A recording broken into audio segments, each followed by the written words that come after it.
In today's video, I'm going to teach you how to set up Gmail IMAP. Setting up IMAP on Gmail allows you to access your emails from various devices while keeping everything in sync, which can be incredibly helpful for managing your inbox seamlessly. Let's dive in and walk through these steps together.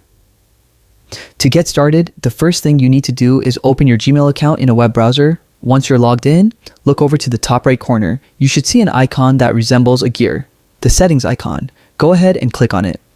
This is where you can adjust many of the features and settings for your Gmail account. After you've clicked on the settings icon, a drop-down menu will appear. From this menu, you'll want to select See All Settings. This option gives you access to the full range of customization and settings available for your Gmail account.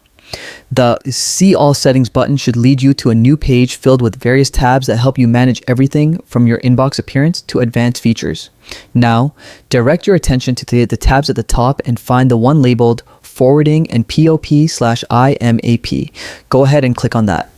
This section is specifically for setting up email forwarding and configuring how your emails are accessed via third-party clients, which is exactly what we want.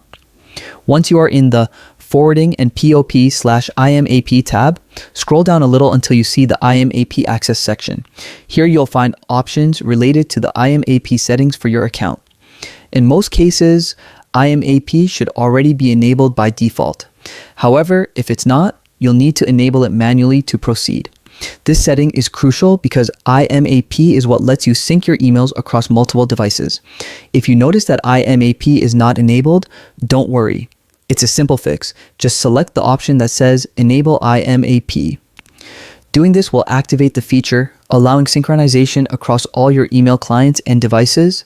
This step is essential for ensuring that any changes you make in your Gmail account are reflected across all your devices instantaneously.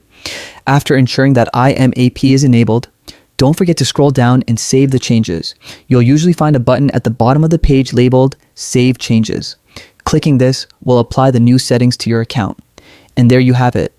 Your Gmail account is now configured to use IMAP, ready to help you stay organized and synced wherever you choose to check your emails. Thank you for watching and happy emailing.